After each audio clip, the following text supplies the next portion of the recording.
akamitisa ende isu semazimbabwe takakumbuka kuti nemalungende neimaloti asina kutsamwa chii chaitika makadhila naye sei nyaya iyi inga kunyepa here zvazvakamira sei? Nyaya iyi yakaitika last year muna November, right? Okay.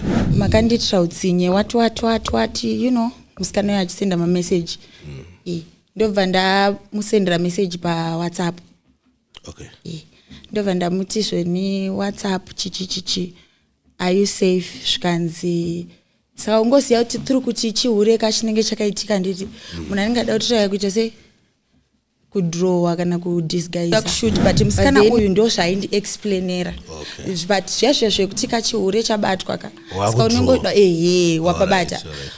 I mean, maybe I forgot, you know, like kusangoda ubuda pachena because zvinhu zvinomakisa. Inini I don't want to lie. I'm very happy in my relationship. But iwewe nefamily yanangende munonyatsonzwanana here? Yeah, tinonyatsonzwanana. Munhu wandomboitoka kukwesherana naye is the sister. Ndo vanoti ndakadyisa ngende because ndakatoona rimwe video rataiimba munomu zvikanzi maloti anga achida kutochema vedu apana ndakatodhakwa ndochemera nyaya muna November here boys ndozvatakuti zvakafanana nezuro kuchitumbiza ikoko takatokuenda wani but kutori navamwe vanhu vatori close vakatodhama wakatozati vakukuma wanu but hapana tiri tu zvinoita se zvinopera even kunotoni tikatozosvika pakuenda tega nenyaya yekuti time yanga yaitaka kuti hachakwanise kuyozitora madj nesecurity nene but munhu anotongoziva kuti hapana zvinoita se zvinopera.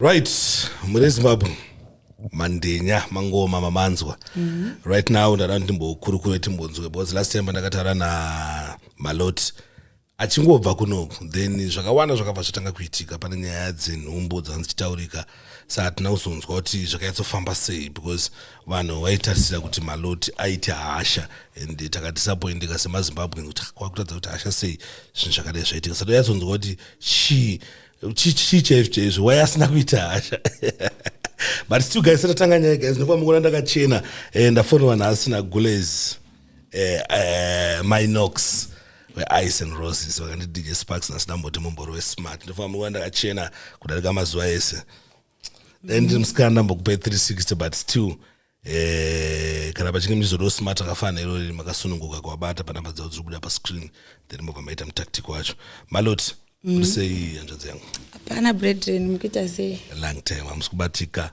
Tiripo. Maziva wani time dzedu dzatobatika titobatika. Ine zvingwai guys right now 12:30 tichitanga interview right ndokuti malungende movement isunday time dzenyi right muchibva kuno ku Maloti pane zvinhu zvakawanda zvakaitika yekutanga nyaya yakabva yangobuda mangwana acho chikubva kubudisa video ingene nyaya yekuti ulingende akamitisa ende isu semazimbabwe takakumbuka kuti nemalungende neimaloti asina kutsamwa chii chaitika makadhila naye sei nyaya iyi inga kunyepa here zvazvakamira sei? Nyaya iyi yakaitika last year muna November, right? Okay.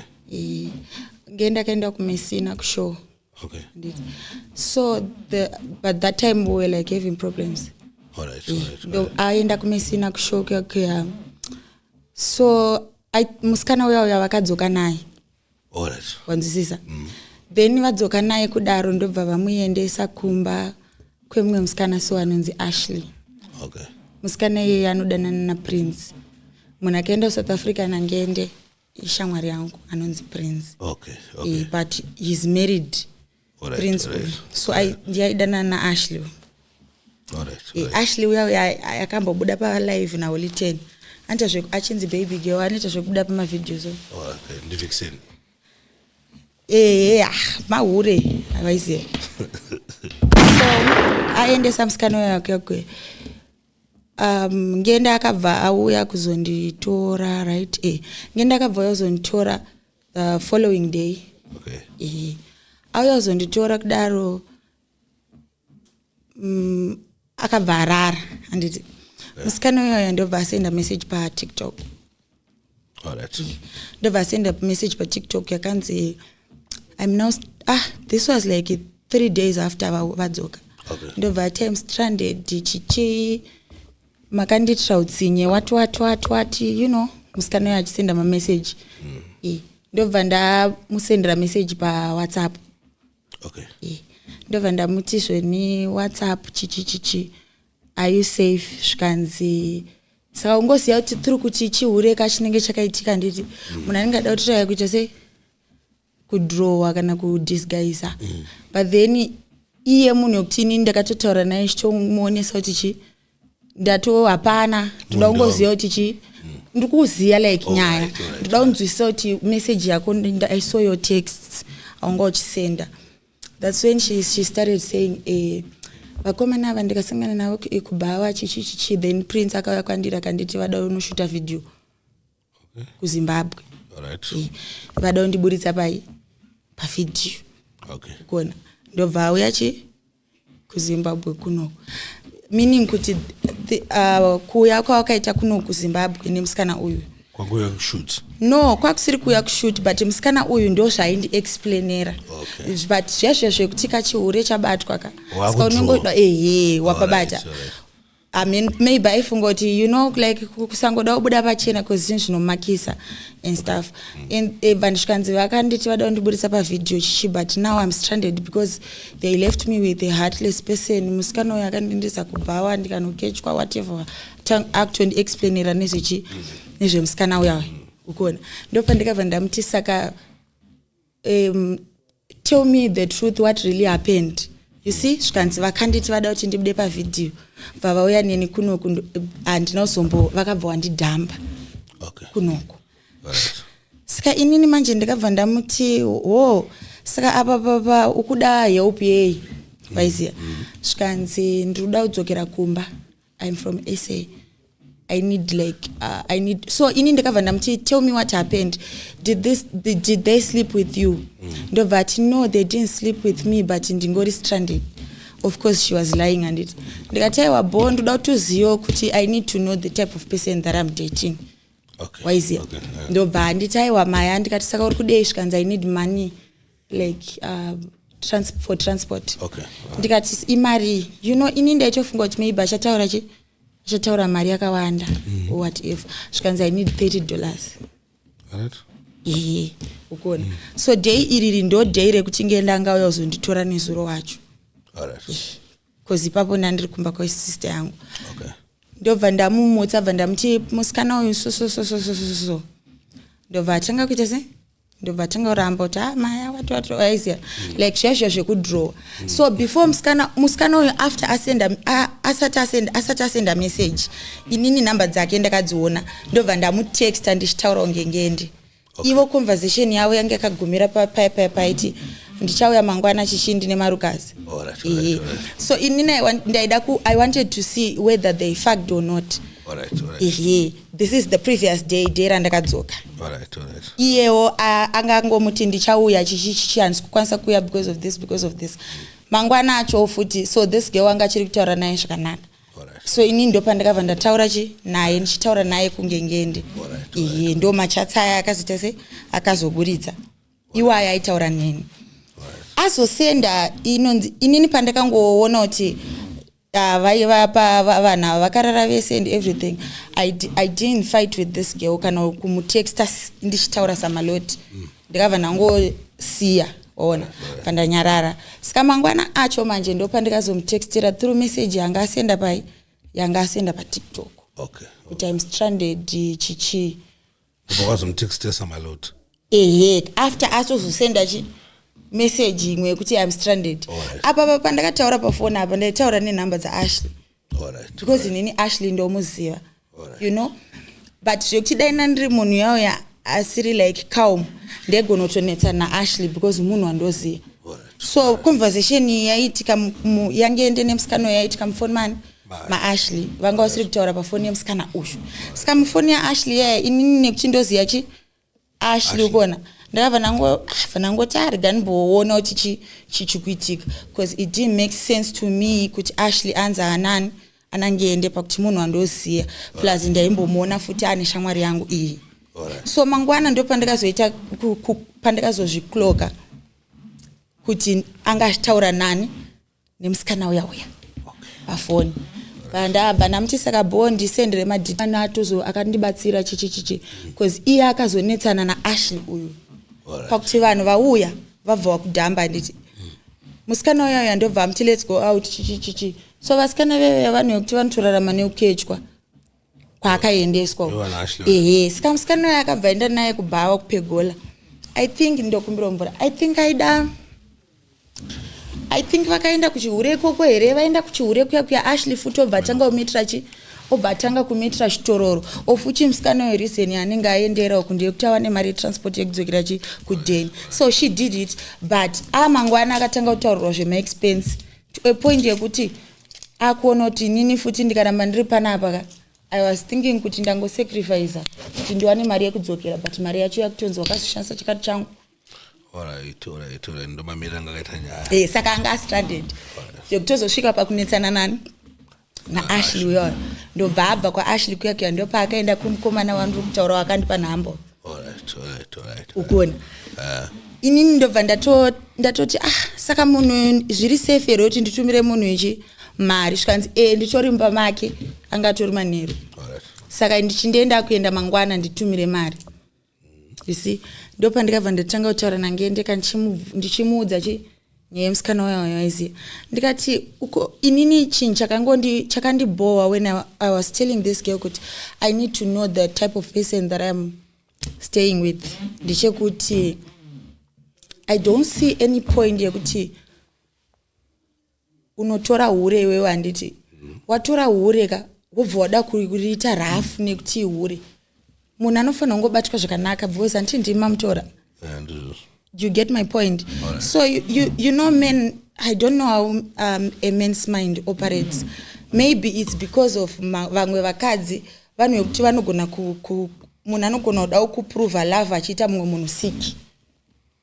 Alright. You see? Because I think iye could avoid kutaura nani nemusikana wayo munhu yekuti aingosenza kuti ndazviziya but inini handaumubvunza. You see, pandakataura naye paWhatsApp pepe handinaumubvunza saka iye akabva atongofuratira musikana uya.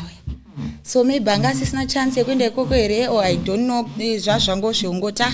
But ngete pakamubvunza akati chi panyaya idzi? Handina kumubvunza, ndakabva ndatanga kumuudza nyaya yekuti hande tinotumira mari musikana wemari because kwakwa kuma 1 am. Alright. Pandamuti hande tinotumira musikana wemari ndobva atanga kuti amahura aya anachi basi ndikati aiwa kabati manti ndimatora hure. What's the point yekuita munhu siki muri maita se muri mamutora. Pandatanga kutomuexplainira kuti you know what musikana uyu munhu wekuti achitoda kana kuitira utsinyi. Musikana yaakanoitwa naAshley itori human trafficking inenge yakatoitese yakatoitika wesi iye matauriro ari kuita nyaya yake kuti imimi makamutrigger kuti so inini ngende manje akazonotaura nyaya yake nemusikana wayo through kuti anga akuboekana nepicture yanga ichiburiswa nemusikana wayo pakuti ndakumuta une utsinye because amungatrike munhu kuti muda kuenda naye muri kuenda naye kushuti masvika kuno kwacho mutanga umeita rafu ndopa akazoti aiwa maya musikana wayo chichichi ndakatomukecha so akauya naangoshelas kwandiri achitoti ndoda kuenda kuda unomhoresa ulengendi.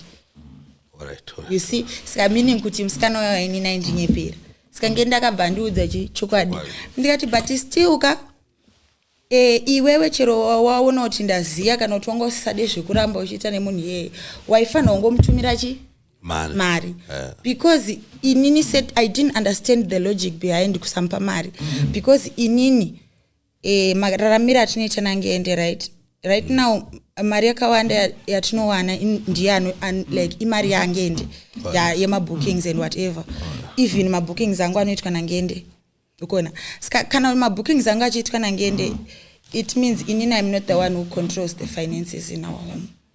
And we are not in a setup yekuti inini ndechitoziva kuti kwazobhukwa mari yakati kwazodii you know, because inina meno kuti ndofungo say as long as I get what I want then ndirichi waiziya saka aisi futi reason yekuti iwo waenda ushow chimoko chako chaunogara nacho chikutoziva kuti une mari yakati sika ukwanzozopa mumwe munhu chi mari but istereto tina nditoziva kuti wakabhukwa chi mari otoyaigona ngozvita usina kuziva ndopandanda kuti try kuda understand kuti akamunyimirei mari. You get my point. Effect yo yakatonditi sachi ndozvinhu zvaindi stress even chirewo handiti wapa mawani auchade kuinteracta nemunhu you could have sent someone kana kutumira prince wacho yeye kana kutumira Ashley wacho yeye chi mari yeungoti hapana munhu chero even usingade kubudira munhu pachena kuti itewo kuita unongotumira kamari wotoita se ndo bitterness nemusikana uyo. She felt used because havana kumupa chi havana kumupa ndosaka asingakwenda kuinternet but wewe ngende ukazomuregererera inzwaka musikana ndiende taenda kuyatanotumira mari yemusikana uyu ndopandana kumubvunza kuti iwo chawakaregerera kutuma musikana wemari chi because remember pakaitwa show iyi ndopanda ndine show kuHICC paJapresa ndo same night ratikazorowa kutungwiza ndandine show kwaSunshine. Okay. The following day Sunday yacho nani show kwa Pokelo. Anditi inini kushow ya Sunshine ndakapiwa $700. Okay. And akatondipa SM show cause akazoita zvekundi edera after anditi kwa Japresa kwakatobuda 1200 kwa Pokelo kwakabuda futi 1000 so tukutaura kuti that weekend I had inini kwatengende I had something like 2000 something, you know. So even dange rinye kuti iari kudzoka nemari inandi napanda kamboibvunza cause ndantoriwo futi nechi nemari iye futi anga nemari cause he had a lot of shows and ngenda anobhukwa times 3 mari yangu inini. Okay. Sana ndakuda kuti understand kuti inini ndizofadzwe nekuti iwo unoda undifadza nekuita mumwe munhu chi sick nekuita mumwe munhu sick. But musikana uyu aigona kutoenda kana kumapurisa kunoti nini ndaitwa human trafficking. Okay. Kungu ari munhu wekuti anogara muZimbabwe aigona kutowana munhu anomugaisa chi izvozvo ende unotopinda chi pamawani saka chii chinokuita sei kuti mimi matora munhu ende decision yavakaita havana kufunga because havana kufunga kuti kumberi vachazonoita sei nechi nemunhu uyu because I think the reason why vakazoya naye kunoko kuSouth Africa uko show yakapera ende vaifana kukasika kudzoka because ane show kunoko. Saka I think they didn't have time ikoko here akatata saka munhu rega titese ngatende naye vauya naye kunoko marara nemunhu makumudhamba saka musikana uyo yabitterness yake ndopanga iri exactly. Alright. Saka iwo zvinhu zvakazoitika manje apa iwo ngwatopedza nyaya yacho mamatoregererana kumba pakuti Zimbabwe yakatsamwa. Inini Sparks ndivarodo ko kungoendako panze but panze ndati chicken fold neslush farado mkomana. Alright. Nyaya iyi yakaitika muna November anditi yobva yabuda muna March muna April saka inini reaction yaida kuti vanhu ndiiti ndio reaction kaya ndikaita muna November. Alright. But it's just that maybe people thought I didn't know. Alright, yeah. About it but inini ndaiziva nezvazvo and that narrative way kuti I paid this girl kuti asataure and whatever that's a lie because isusu nditori munhu akashoreka andife ndikamakisika nekuti maybe pamwe ndirini ndahura you know ndopandingatotansuda kuti zvibude or whatever haisi nyaya yekutoti saka I think vanhu vakangobhoikana nemadairiro andakaita inini you know because inyaya yange yatoitika kudhara reaction yandakaita ndakatoita muna November. Alright, there was I couldn't react to it now. Alright. Saka because hazvina kubva kusolva chii nyaya izvezvizvi iye musikana ndakaona ngaita malife life achitotanga kuwedzera drama but then what does that have to do with me because bro when I met this nigga I know everything about him. When I met him he had a lot of girls. Okay. Zvekutodaro waiziya and remember I'm not married to this guy and ende munhu munhu arikuto okay, both of us, me and him, we are trying to adjust our life together to be better for each other. Inini ndine my bad habits wanda ndinawo, you know, like taking drugs zviri overly and whatever, but mazwano neku overreact and whatever, but I'm trying to be a calm person for him and it iye futi munhu ndakatosangana naye ane lifestyle yake yangaita se yangajaira and inini I think ngenda asatambodana nemunhu anoda. So there was this other time that I was having this conversation with Colorful, and then we were talking about my relationship. Akanditi, you know what, I think ngende anoboekana nemadira anokuita like iye atozvi understand kuti even his sisters and vanotofunga kuti ndakamudyisa, then family yangu inini sister yangu then inini sister yangu inofunga kuti ndakadyiswa nani nangende, but inini Sparks ndiri munhu wekuti ndiri munhu asina pride, number 1, and number 2, I don't get in a relationship with someone, you know, mazwano vanhu vanenge vari mu competition yekuratidzana nonchalant, kuratidzana kuti I don't care. Inini andiraramire izvozvo. If I love someone ndinomushowa exactly. Saka inini, just because ndinonzi loyalty, just because I'm supposed to be a tough person, just because I'm supposed to be a whatever, and ndinombobvira ndazviitira hasha dzekuti I'm being soft panangendi, because ndokutoda munhu kwacho. But sometimes, you know, Zimbabwean men, sometimes munhu you don't even understand kuti ndokutoda munhu kwacho. You start feeling like you are becoming weak, or like you are losing your masculine energy. All right. I'm not going to say any point down. A man can hate you because he loves you so much and he doesn't understand why he loves you so much. Inini manje ndiri munhu wekuti ndakazvi understand kuti munhu uyu ndomuda. Saka inini ndizoswere ndichida kumuita sick kuti ndingoradza kuti I'm in control or whatever. It's okay to be soft to the person that I love. Ndo love yacho. All right. But I saw mom cheated my lot. No. And sad. Even in my history of relationships, I've never cheated on someone. Hey. You know? Saka tova tadzokapo point yekuti paukutoka muregerera here. Like I said, I love this person, so I'm soft towards him. Okay. And inini ndakazvi accept. Okay. Taisi danger ndochi ndo love yacho. I have to be a fool for this person. I have to be an understanding person, because the moment I start fighting it, life yakutova miserable. All right, but still kaona munhu nomuda zvekudaro ndinga ende unomuregerera nawo panenge mafunga ngati chinzwa itaurwa pa social media yekunzi unenge ndakaonekwa mu passage aina Colorful. Ndo zviri pa social media izvi wakamboona ere like ma videos ekumba kwedu pa internet? Ndona mamwe anenge achitona zigwa. Have you ever seen kuti kunogara kwakazara? I've got a maid and I've got a nanny for my son, for my young son. Kune mwana wangu mukomana, then mwana sister yangu anogara ariko futi as well, then sister yangu futi munhu wekuti anogara futi ariko, and there's his sister, there's also his brother. Passage pamba panogara pane vanhu. But I just think inye kungotu vana vafarire Colorful and vakaboekana kuti ndakamudzosa mulife mangu the same way yavakangoboekana pakuti ndakaregerera ngende for cheating on me.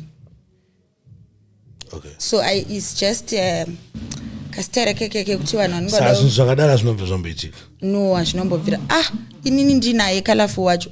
Ende chimwe chinhu chavanhu chavasingazivi ndechekuti Colorful is one of the founding members of this movement, and when I met Ngende I was with Colorful. Okay. Ende patikasangana pacho ipapo, his friends, they didn't even understand kuti Ngende ari kudanana nani pakati pedu because ta34 taifamba naye 34 pane mwe msikana ainzi Shamaine friend ya Kalafu yakauya naye pategara naye papa na Shamaine indika mkomo wangu neni 34 taigara na Ngende kubva musi watakasangana na Ngende ta34 saka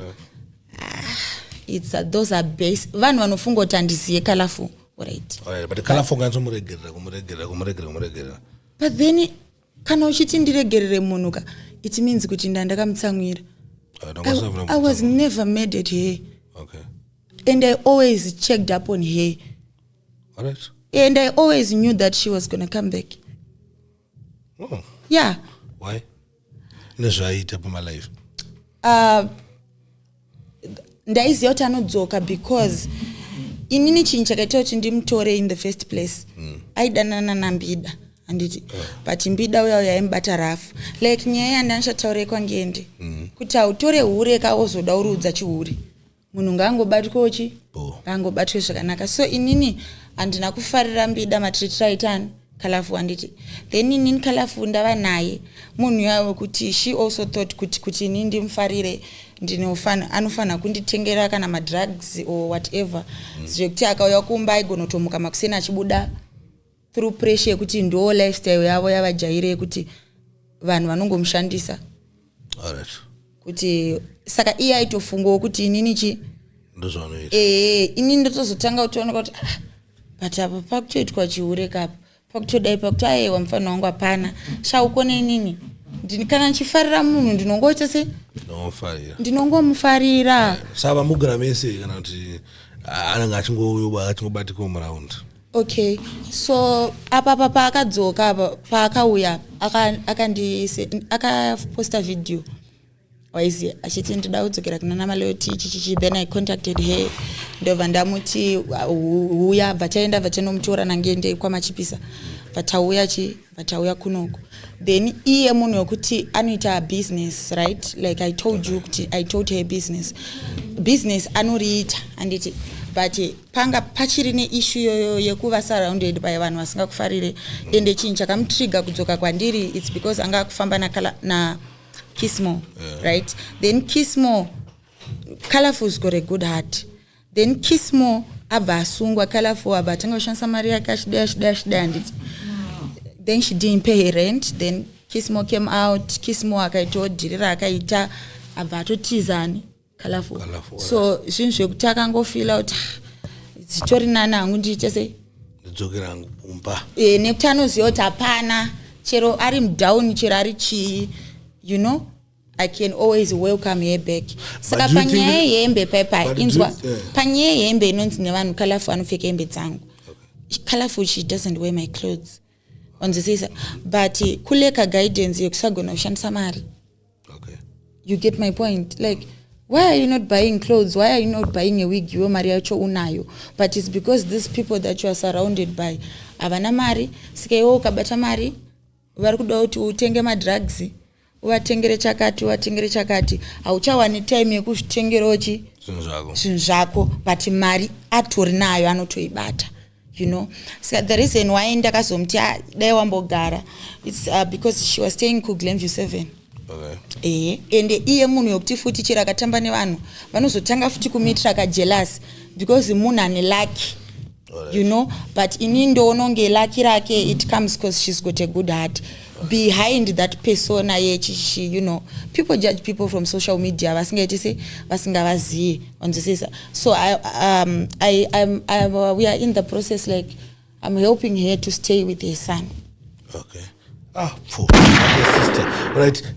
Uri papo pangachita nempassage pepe pane pautata ano mpassage azvingamboite because vanongo varipo even my sister vanongo vangora around and now vanhu manje worried manje nekubatika kunoita sister kuti pesi vanongo vangoripo saka vanhu vamwe vanongo vachiti munogara navo here muri kuvachengetere zvakanyatsamira sei Diane Kalafu ano my sister tato kuna India right amai Sauro sister yangu munhu wekuti pandakasangana naNgende she was also there anditi then there was a time yatikapisirwa zvinhu kumbarend you know ndiye munhu akatibatsira titori mudown she was always there takatonogara umba kwake tichitorara padoo. There was also this other time yandakasungwa nangende, she sold her car kuti atiburidze.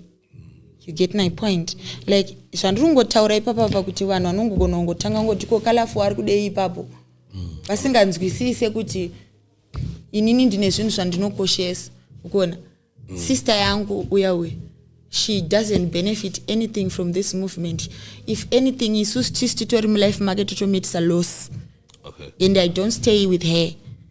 Okay. Anogara kwake ega. She's the pillar of our family. Okay. So handodiwa muround. Tinotomunida zvekudaro. Zvekuti kana story ipo like now panenge pachibhaizika, but like I said, we are in the process of trying to stop drugs and whatnot. So arikuwandira kumba because of business.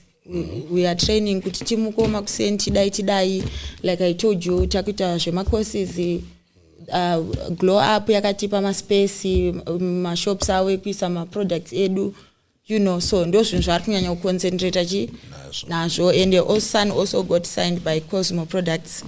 Saka ndo kwari kunyanya se kwari kunyanya wandira.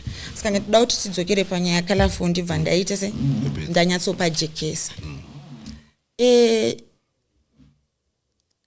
Vanhu vanodanana nevarume, handingati vanodanana nemarume mahure, handiti vanhu vanodanana nevarume vasingavadi, to a point yekuti vanoona varume kunge dhiri, to a point yekuti uri kungoraramira kuti ninga handimude padhuze pemurume wangu. But why can't you trust your man so much? Kana achikuda munhu, inini handingazotadzeka kuti ningi wangu auye padhuze neni because of hanzi anozoayewa. Cha isusu brains edu zvinhu zvatetiita nangende isusu zvatoswera tichiita asi harisi round rekuti ndingaswera ndichiita worried because we are concentrating on, we have got big plans. Okay. You know, titori nezvinhu zvakawanda zvihombe zvatechiplan. Saka idzo inyaya dzevanhu vanongosvotwa ungoona munhu achifarirwa, including vanhu vari close kwandiriwo vanobhoekana nemabatiro andoita Kalafu, but ndomubata like that because she's a good person, she has a good heart, and munhu anondifarira ndiye futi munhu wandoziva kuti anondida ndisina chandinacho iye nemukoma wangu. Okay. Ndo saka ndichimuda padhuze. Saka apa panyaya inetsa ndeyekuti baby dad vake, she was married then kambo kake kanonzi Pingi ka step mother ke mwana wake anga ari friend ya Kalafu, ndovadana nemurume wavo zvikaita se kusvika amutora. Saka munhu wekuti aito manipulate futi situation yekuti Kalafu asagara nemwana wake. But then I got to the bottom of that story kusvika pakutobatana nababa amiya vacho, obva watonoratidza kuti aiwa hapana problem, uyu ndiye anotoportray picture yekuti onge Kalafu asingade mwana. Saka tikati Kalafu hapana, I've got a big my home is big, and it look for a maid, kutsvaga maid totora mwana, and that's what we did. Mwana izvi zvatori kumba ano maid neni wake ano concentrate nezvake. So the next step now is to save up money to look for at least a 1-bedroom apartment this side. Ambobve kune asambobatike kunechi kune vanhu vaya vanomudzorera mashure, ana neni wake wanotrust kuti even chira kada kufamba akura ane mwana wake, because vana vakomana vanonetsa, anozokura mwana ake chose akakuvenga, ende iye ndiyega mwana wanaye, ko kana ari ega mwana waachapiwa nani naMwari. Saka ndo reason yandina Kalafu. Saka ndopoona unoti vanhu ndo vanenge vachitofunga zvinhu zvakadhakwa, titori nemaplans machi, titori nemaplans mahombe than zviri pasurface pakuti imimi kumba kwenyu kana muchigara muchifunga chihure vakomana kai inyaya dzenyu. Alright, I think tapindurika, but ndanzochita nyaya dzekuti ndangenda musati marorana, mune maplans ekuzombororana here, garorana rini? Yeah, I'm actually getting married this month because my dad came back and my mom is also around. Yeah, kana tasvikawo pa point iyoyo ndio pandichatanga kuti pakahurwa, you know, ndio yowe, because as of now I was just still like a baby mama, you know, and kuti ukoshese munhu unofana umbova ne time ya unomuluza kuti uzone ukosha chi kwemunhu. So I just think iyewo tichitarisawo the way he handled the situation, I think ngende munhu aripo for me, because inini Sparks ndatochinja. Do you know I don't have a SIM card? Oh. Yeah, because he takes care of business.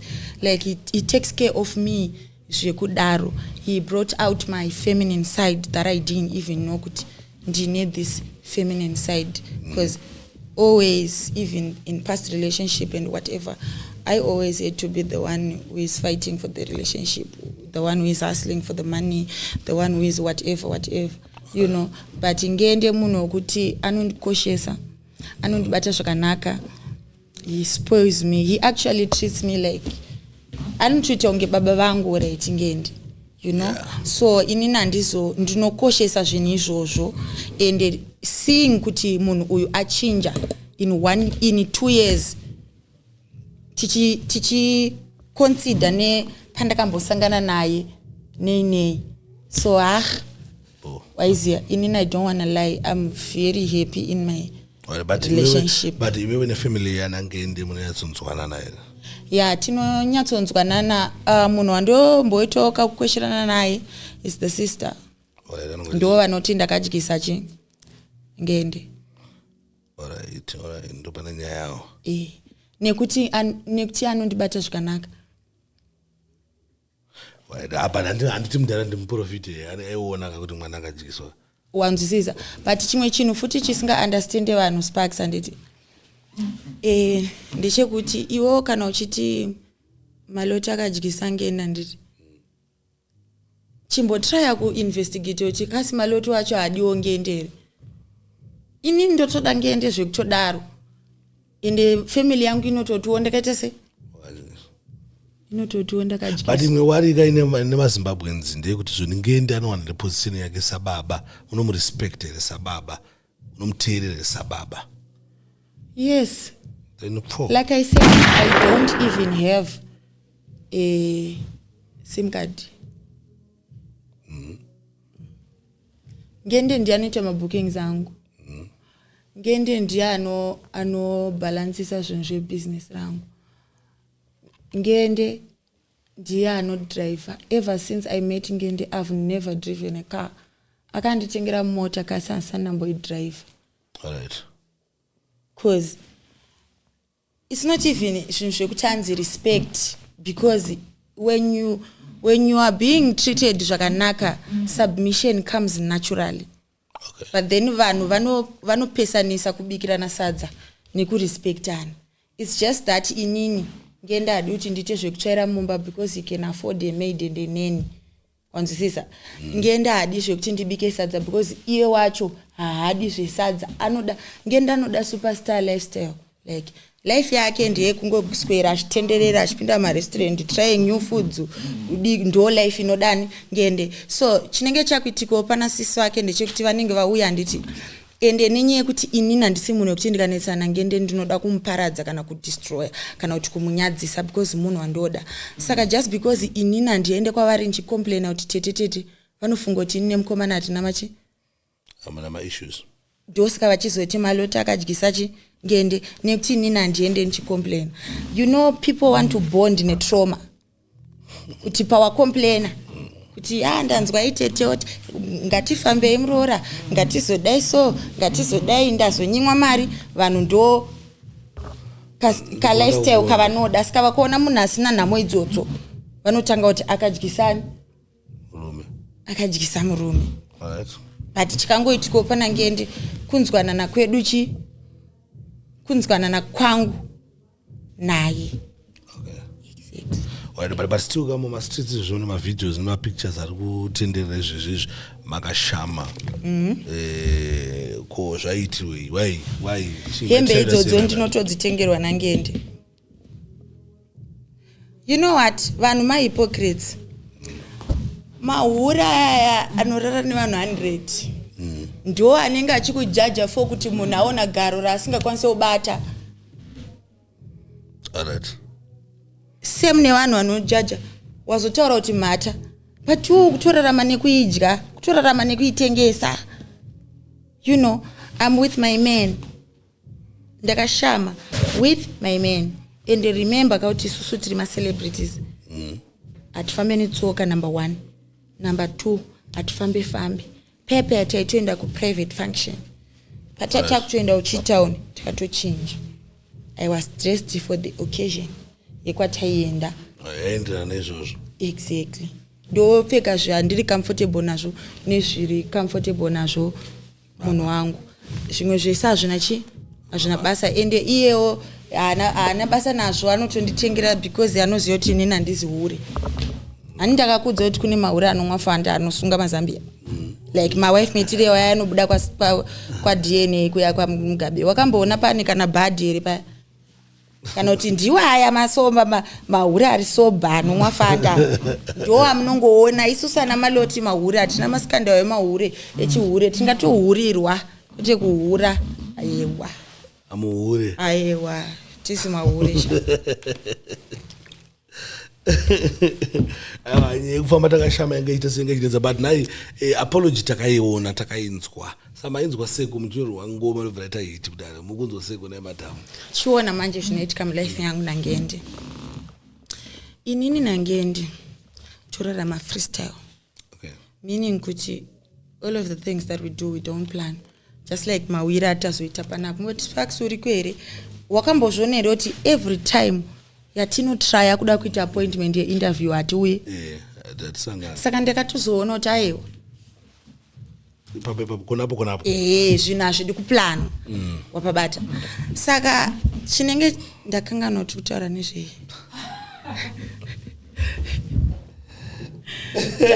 wangu wabvunza kuti chiisfax alright. Saka dao kuexplainera iwewe handiti muri close naJava naMadede. Anditi muri close naJava naMadede anditi iwo maitira vanenge vachita zvinhu zvavo. Vanhu vekuti anogara pasi oti ndoda kudhisa Ngende otora phone onyora song achidhisani Ngende anditi Ngende paanonzwa song yeah obva paburiswa Man of the Moment yacho yakarekodwa last year muna July but inonobuda ichinonangana nesituation. Okay. Why? I don't see. Because we were born for this. Oh yo. Igasheri, igrisi. Apo. Why is it? So Man of the Moment ya inotonobuda ichitonge reply ka kana Madede doga.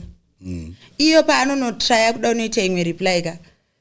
Pova patoitika scandal yokuti isusu tingatorwisane pachedu kunzi ndiri kurwisana naNgende shogadzira controversy yoyo pane kuti tinzi tikurwisana nananhu vaveve ana Madede.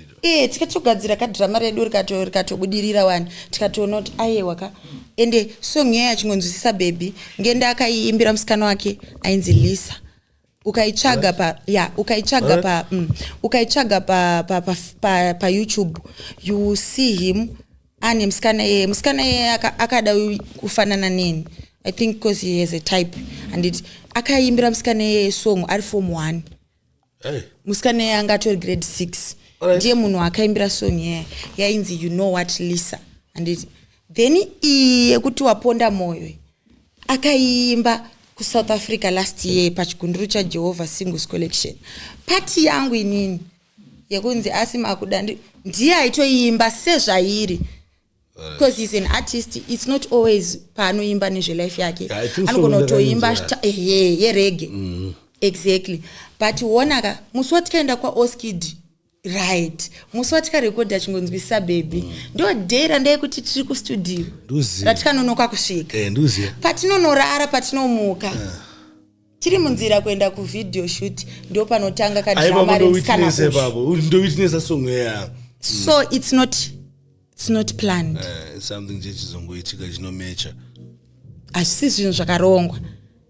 So iyi song yakangoenderanawo nesituation iripo yobva yatonobuda zvobva zvanonangana because isusu Ngende panga ari kwa Oskid musi yayo anga ari palive then anonzi KB uyawe akabva atora screen recording yelive bva aposta.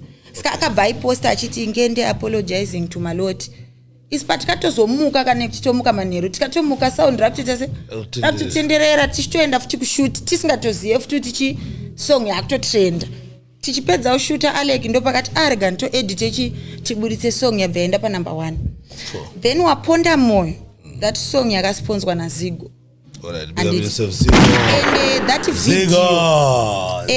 video ria promoter ma sponsor Holland tambo big up sponsor big up man like Zigo Zigo ma sponsor manyama skangenda ida kuita kuti Jordan Zigo vati pane song yandanzwa chichaiwa iya yamsaiburitse audio buritsa ine video skamira indite sei Raubadera Brandon video Babadera Brandon susu pataburitsa chingonzisa baby and chingonzisa baby sati yabuda ndo pataronga video I think takaita zinenge 2 weeks tichitry every day kubatana Brandon but ninyedo yokunonoka day ratinozonobatana futi na Brandon ka ndo day futi rekuti nezuro nyaya yaputika taburitsa chingonzisa baby saka waponda moyo yacho ka ndofunga kutodelay kwaita video futi kwaitoda kuti budirane ne situation iyoyi yekuhurirwa so masongs akabva anongononangana ne situation saka impact inozoita isusu masongs edu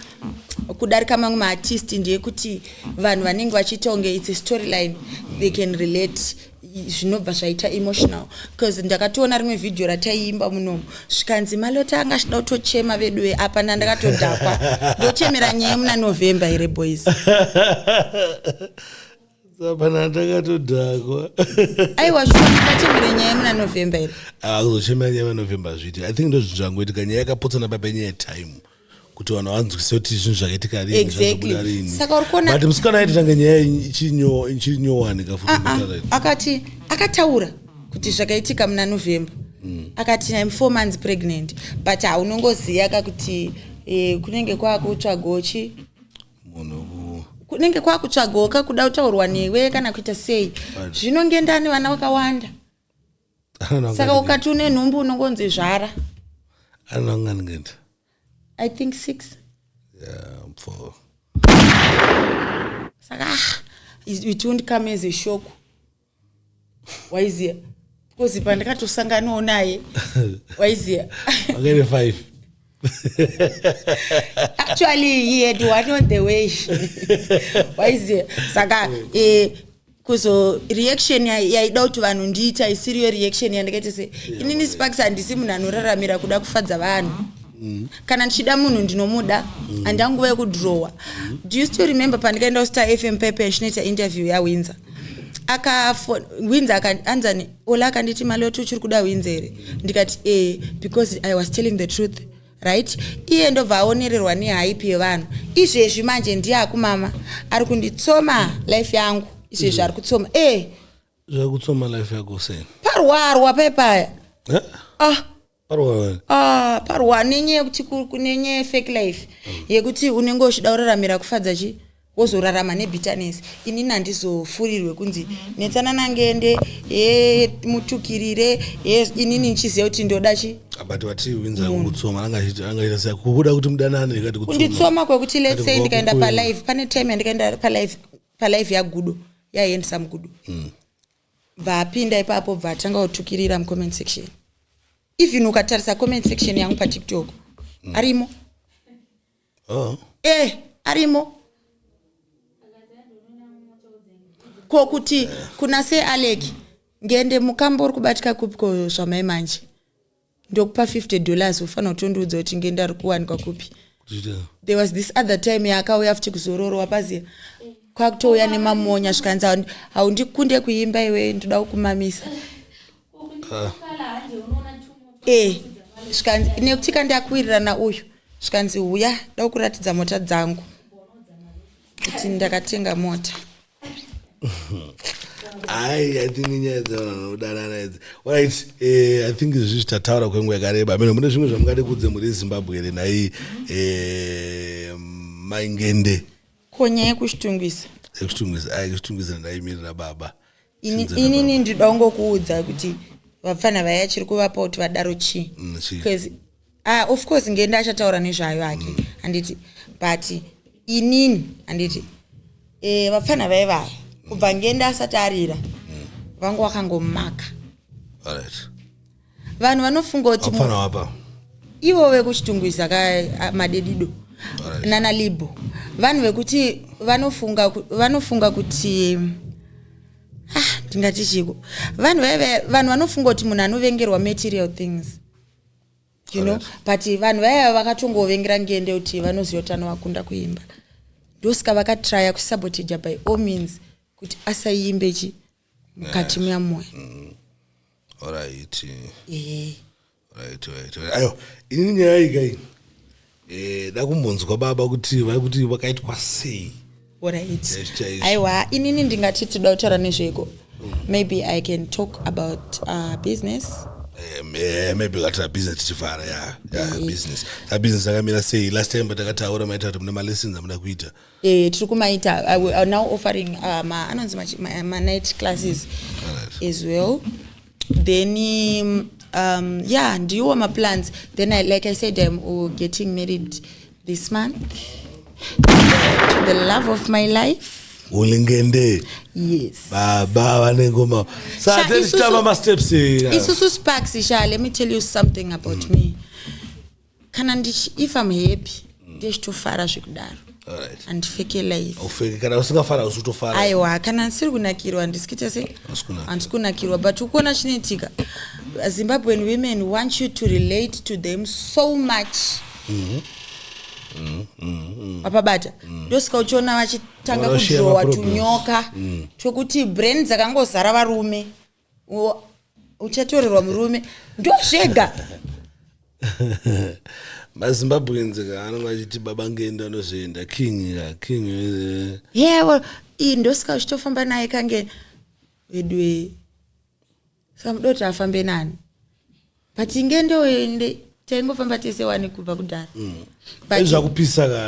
right. So inini ngende kudhara right aitofamba nemota yangu anzwisisa. So most of the times aigona kutondisiya chichi through kuti munhu anenge angasina mari saka sometimes ndogona kubuda naye anditi inini ndenda nenzara apa hatisi kumba iye anenge achida kunditengera kana chikafu anzwisisa. But ever since he started like making money and na like chinhu chandakamboshaya you know anofamba neni because he can afford to like spoil me you know but nofamba tese and whatever. Ende chimwe chinhu chinofambira ngende neni ndechekuti okay, do you remember that day ratikauya kuinterview kuti I was with her she was sleeping in the car we were with anzanana Spina they were sleeping there babata mfana wakofuta asakarara akazorara nditi inini manje even ndisanda kuimba ndikaenda studio nangendi anogona kutozorekodha 20 masong because handikotsiri because ndikakotsira unenge watoneka pressure kekuti rega tichite se mungu wangu arida kuenda kupi ada kuenda kuumba. Saka munhu anoda kufamba neni because and inini alright not kuti support system zvekudaro I don't care kuti inini nangende tiri kuitei as long as ndinaye ndechtongonakirwa iziya kutori nedzimwe nzvimbo dzekuti ndogona kutosara ndakagara ndega mumota but anozonakirwa here paanenge ari uinaye aiona kuti amadamu ambosaro padhendimbopinda murondo rechikomano kalafu udzasi kuti udza Sparks kuti anotonetsana neni ndikada usara